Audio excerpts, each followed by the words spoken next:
অনেক কথা বলবার আছে আমার, তবে সবার আগে নিরঞ্জনের কথা বলতে হবে আমাকে। নিরঞ্জন আমার বন্ধুর নাম। আর কোনো নাম ছিল কিনা তার আমি জানতাম না। ওর একজন বান্ধবী ছিল, অবশ্য কিছুদিনের জন্য সে তাকে প্রীতম বলে ডাকত। ওর বান্ধবীর নাম ছিল জয়লতা। নিরঞ্জন জয়লতা সম্পর্কে আমাকে কিছু বলেনি তেমন।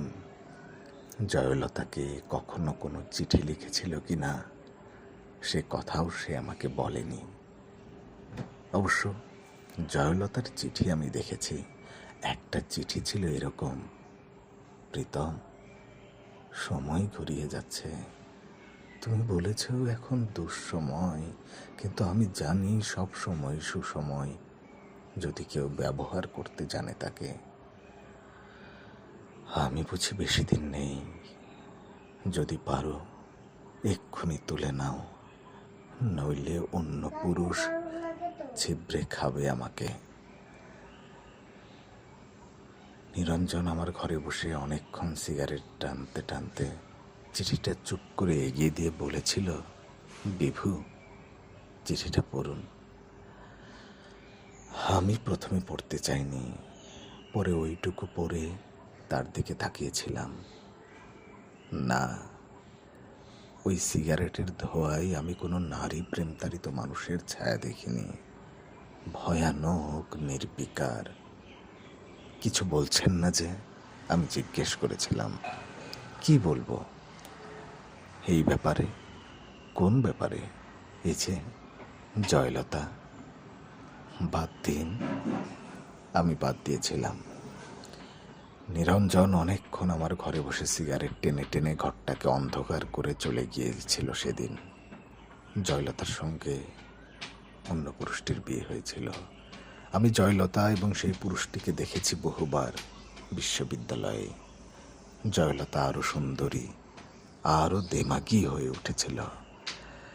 অন্য পুরুষ ঝেপড়ে খেলে মেয়েরা বুঝে আরো সুন্দরী হয়ে থাকে।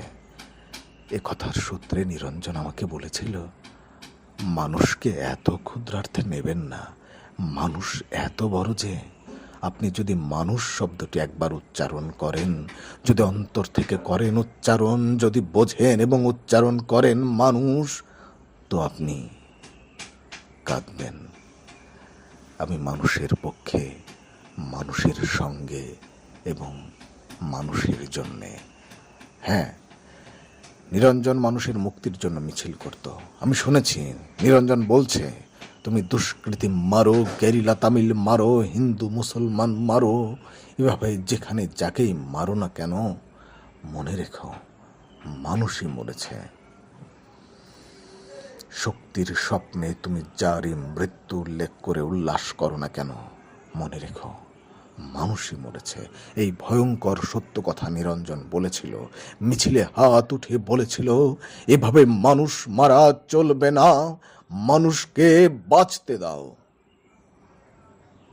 নিরঞ্জন আমার বন্ধু। নিরঞ্জন বাঁচেনি। তার উদ্যত হাতে লেগেছিল মানুষের হাতে বানানো বন্দুকের গুলি। বুকেও লেগেছিল, যেখান থেকে মানুষ শব্দটি বড় পবিত্রতাই বেরিয়ে আসত। আমি দেখেছি সে লাশ, রক্তাক্ত ছিন্ন ভিন্ন লাশ। মানুষ তাকে বয়ে এনেছিল মানুষের কাছে।